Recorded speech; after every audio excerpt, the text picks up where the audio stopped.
शांतं शाश्वतं प्रमेयमनघं निर्वाण शांतिं प्रदं ब्रह्मा शंभु फणीन्द्र सेव्य मनीषं वेदांत वेद्यं विभुं रामाख्यं जगदीश्वरं सुरगुरुं माया मनुष्यं हरिं वन्देऽहं करुणाकरं रघुवरं भूपाल चूड़ामणि अतुलित बलधामं हेमशैलाभदेहं धनुजबन किशानं ज्ञानिनामग्रगण्यं सकल गुण निधानं वानराणां धीशं रघुपति प्रिय भक्तं वात जातं नमामि। जय श्री राम। मित्रों, यह केवल सुंदर कांड के प्रारंभिक श्लोक नहीं है, बल्कि यह सनातन ब्रह्मांड की उस परम शांति और प्रचंड कॉस्मिक ऊर्जा का आह्वान है जिसे गोस्वामी तुलसीदास जी ने अपने इष्ट श्री राम और अपने परम गुरु पवन पुत्र हनुमान जी की वंदना में रचा था। तुलसीदास जी ने हनुमान जी को केवल बलवान ही नहीं कहा, उन्होंने कहा ज्ञानिनाम अग्रगण्यम, यानी ज्ञानियों में सबसे आगे। कर्मा इंजीनियरिंग सिखाती है कि बिना ज्ञान और विवेक के केवल बल होना विनाशकारी है। बिना ज्ञान का बल परमाणु बम है और ज्ञान से भरा बल करुणा का कारक है और इस सृष्टि का निर्माण करता है। हनुमान जी का असली बल उनकी बुद्धि, नम्रता और सटीक समय पर सही रणनीति बनाने का हुनर है। लेकिन क्या आप जानते हैं कि जिस महाकवि के लिखे श्री रामचरितमानस और सुंदर कांड के इस पाठ को आज पूरी दुनिया भर के करोड़ों घरों में संकट मोचन के रूप में पाठ किया जाता है, उनके अपने जीवन की शुरुआत केतु की प्रचंड वैराग्य और त्याग और तानों के भयानक विष से हुई थी। वैदिक ज्योतिष और तंत्र शास्त्र में केतु को सांसारिक मोह के विच्छेद और परम मोक्ष का कारक माना गया है।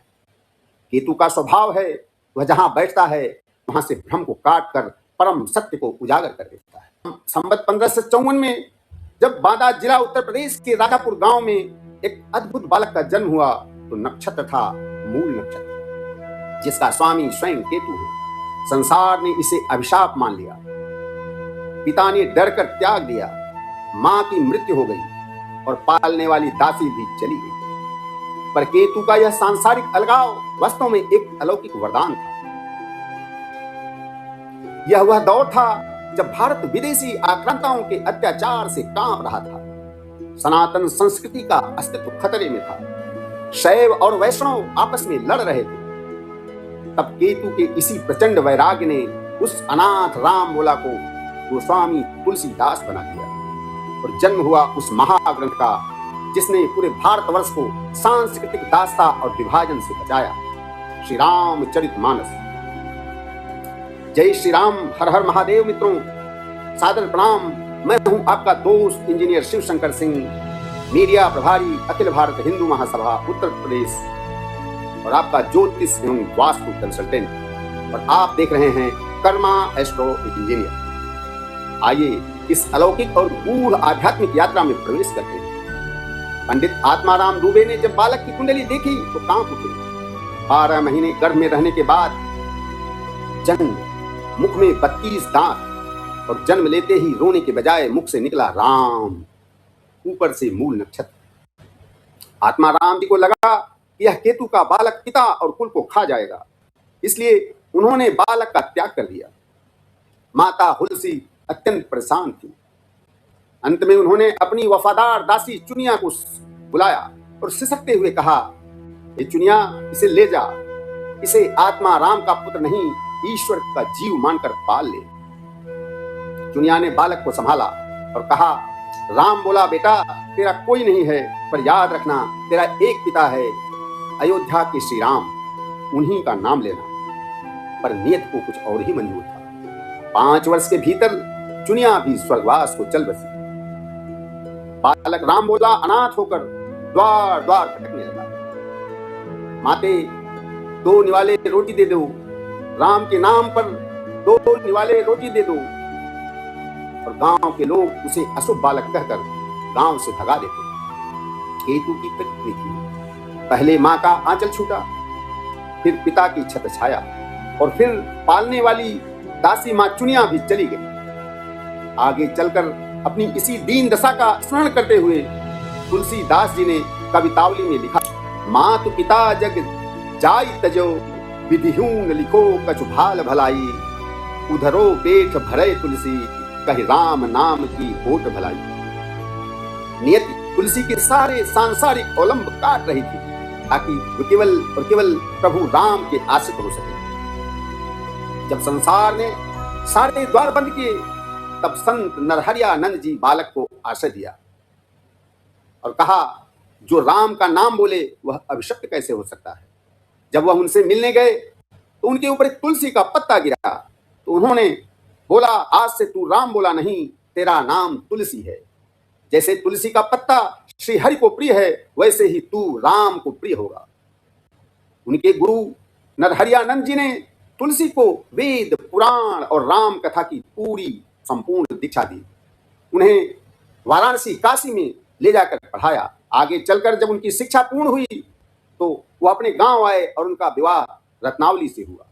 तुलसी अपनी पत्नी रत्नावली से बहुत ज्यादा प्रेम करते थे। एक बार रत्नावली मायके गई तो तुलसीदास जी उनकी भयंकर विरह को नहीं सह पाए। भयंकर तूफानी रात में वह भीगते ससुराल पहुंच गए।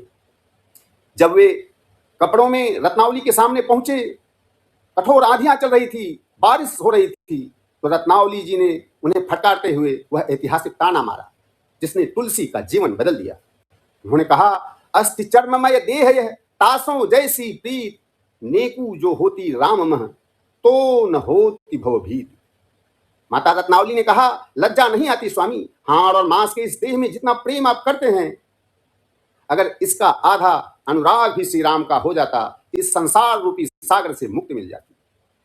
देखिए केतु का प्रभाव। तुलसीदास जी पर जैसे बिजली गिरी हो, उनका मोह टूट गया। वे बोले, रत्नावली तुमने मेरी अज्ञानता की अंतिम डोर भी काट दी है। केतु का चक्र पूरा हुआ। अब यह जीवन केवल रघुनाथ का है। गृह त्याग के बाद तुलसीदास जी समस्त धर्मस्थलों का पैदल भ्रमण किया। बाद में वो काशी पहुंचे। वे नित्य गंगा स्नान के बाद शौच के लिए जाते और लोटे में बचा हुआ पावन जल लौटते समय एक सूखे पीपल के वृक्ष की जड़ में अर्पित कर दिया करते। उसी वृक्ष पर एक प्रेत रहता था। नित्य सात्विक और भक्ति युक्त जल पाने से वह प्रेत तृप्त हो गया और एक दिन तुलसीदास जी के सामने प्रकट होकर बोला, हे श्रेष्ठ साधक, आपके इस जल से मेरी तृषा शांत हुई है।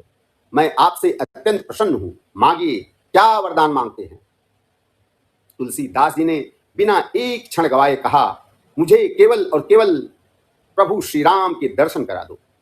प्रेत ने हाथ जोड़कर कहा, महानुभाव, मैं तो प्रेत योनि में हूं। प्रभु श्री राम का दर्शन कराने की सामर्थ्य मुझ में नहीं है, परंतु मैं आपको उस व्यक्ति का पता बता सकता हूं जो आपको उनका दर्शन करा सकता है। उन्होंने कहा, प्रेत ने कहा, जहां भी राम कथा होती है वहां सबसे पहले आने वाले और सबसे अंत में जाने वाले फटे पुराने चीथड़े वस्त्रों में एक कोढ़ी वृद्ध के रूप में स्वयं हनुमान जी विराजमान रहते हैं। आप उनके चरण पकड़ लीजिए, वही आपको राम से मिला सकते हैं। राम दुआरे तुम रखवारे, होत न आज्ञा बिनु पैसारे। तुलसीदास जी तुरंत राम कथा के स्थल पर पहुंचे। कथा समाप्त होने के बाद जब सब चले गए तो उन्होंने उस कोढ़ी वृद्ध के चरण पकड़ लिए। हनुमान जी ने बहुतेरा टालना चाहा, पर तुलसीदास जी हठ पर अड़ गए। तब हनुमान जी अपने वास्तविक दिव्य रूप में प्रकट हुए और तुलसीदास जी को चित्रकूट जाने का आदेश दिया।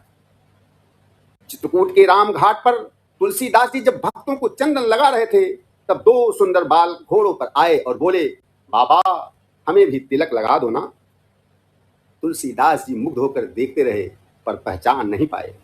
तभी पेड़ पर बैठे तोते के रूप में हनुमान जी ने दोहा गाया, चित्रकूट के घाट पर भई संतन की भीड़, तुलसीदास चंदन घिसे और तिलक लेत रघुबीर।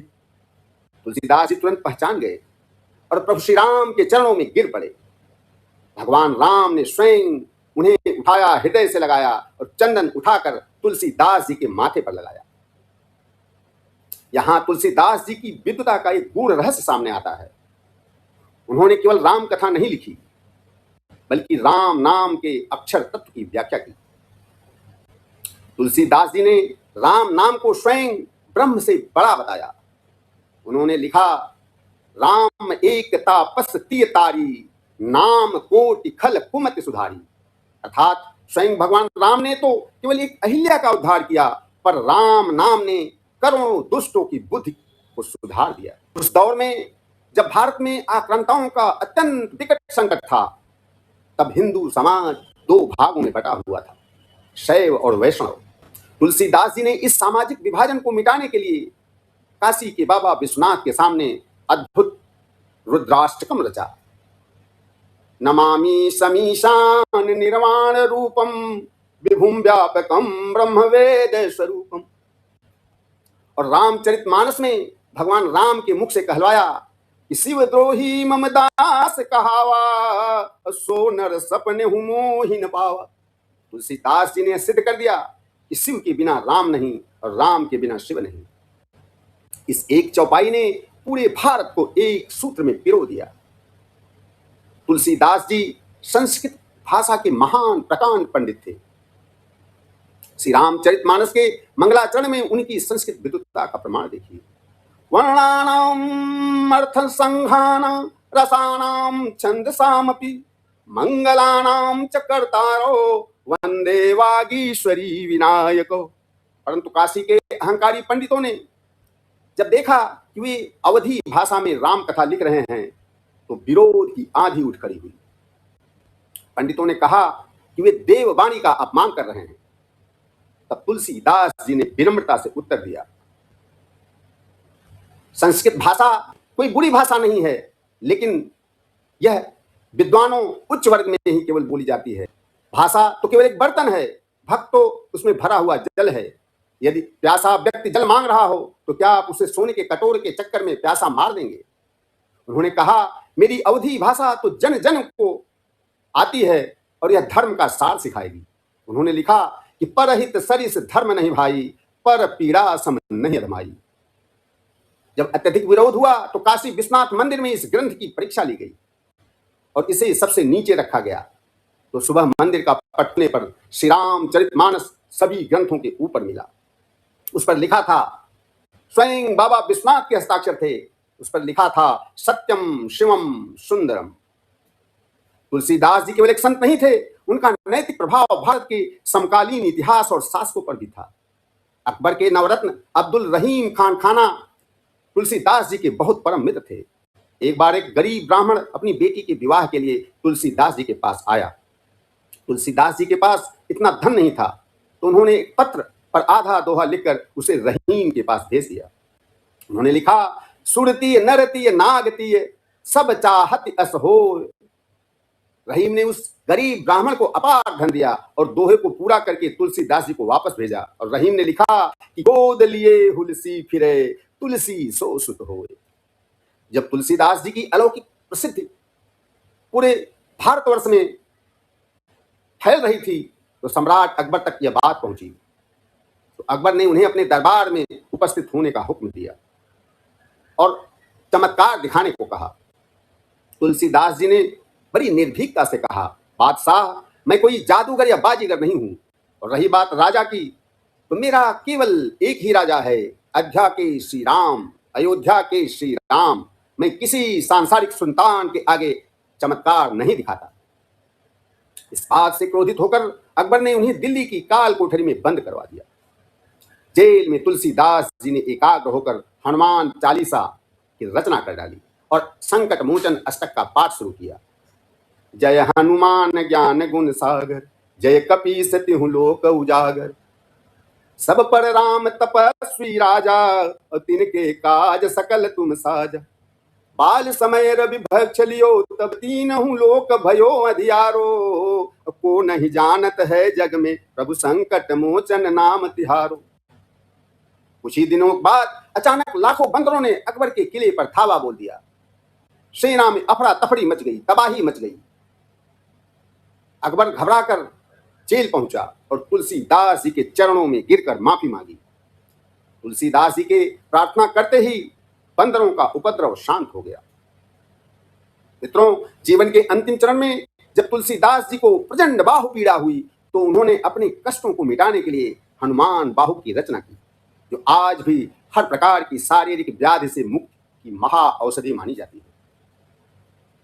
जब तुलसीदास जी का अंतिम समय निकट आया तो उन्होंने अपनी विनय पत्रिका में भक्ति और ज्ञान का वह सर्वोच्च दर्शन दिया जो जीव को संसार के जन्म मरण के चक्र से मुक्त कर देता है। उन्होंने लिखा, श्री रामचंद्र कृपाल भज मन हरण भव भय दारुणम नव कंज लोचन कंज मुख कर कंज पद कंजारुणम। 80 घाट पर संवत 1680 की सावन शुक्ला सप्तमी को उन्होंने अपनी देह को त्याग किया। संवत 1680 80 गंग के तीर सावन शुक्ला सप्तमी तुलसी तजो शरीर।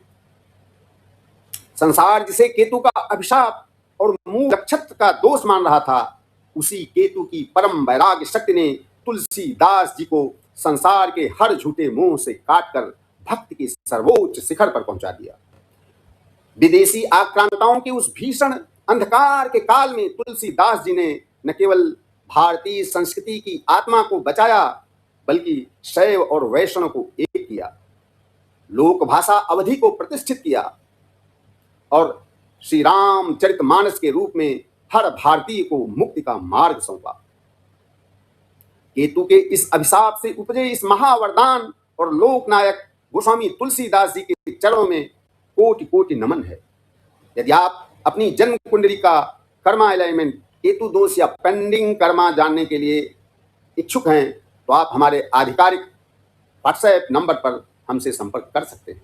नमस्कार मित्रों, आपसे पुनः निवेदन है, इस वीडियो को लाइक करें, शेयर करें, हमारे चैनल कर्मा एस्ट्रो इंजीनियर को सब्सक्राइब करें और सनातन की इस ऊर्जा को जन जन तक पहुंचाने में हमारा सहयोग करें। हमेशा अलाइन रहें। बोलो सियावर रामचंद्र की जय, उमापति महादेव की जय, पवन सुत हनुमान की जय। बोलो जय बाबा तुलसीदास की। तुलसीदास जी, आपने हमें अमूल धरोहर दी है जो हमारी इस सनातन की ऊर्जा को सदा सदा के लिए शिखर पर पहुंचाती रहेगी।